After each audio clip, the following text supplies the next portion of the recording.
Okay, I got the starter installed. We'll see how it starts now. This is a gear reduction starter. You can get a view of the old big heavy Delco starter, and those are always interesting to get the back bolt off. You can either use assortment of sockets and extension, or they make a special wrench that goes around the starter. It only took me 45 minutes total to put the starter in. Probably the biggest problem was just routing the battery cable. This one doesn't look the best. It has to come up here. This was a 12 volt.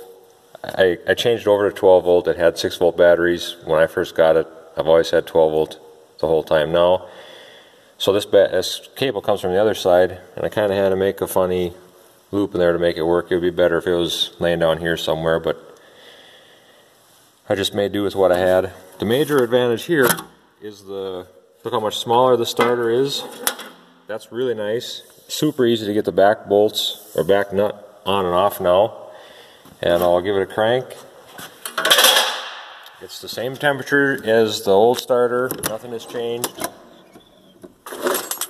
And for bumping the ether button, you're never supposed to do it when you're not cranking it, but I only have one hand here, so I'll make it exactly like the last video.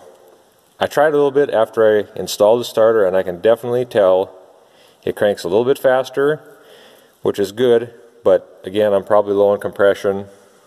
This tractor's got a lot of hours on it, and I've never overhauled it in 20 years. Just general maintenance. Been a very good engine.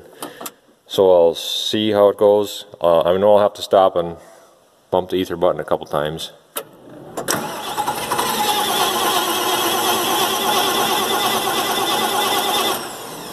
The starter even sounds better, like it just cranks quicker.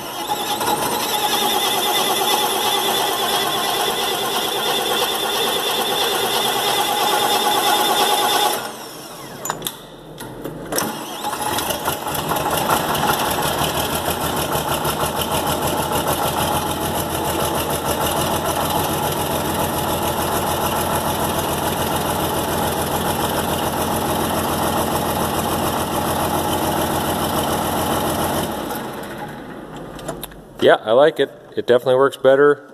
I don't know if I'll ever put another old Delco on or work on an old Delco. I'll see how this lasts and maybe update when I learn more, but so far so good.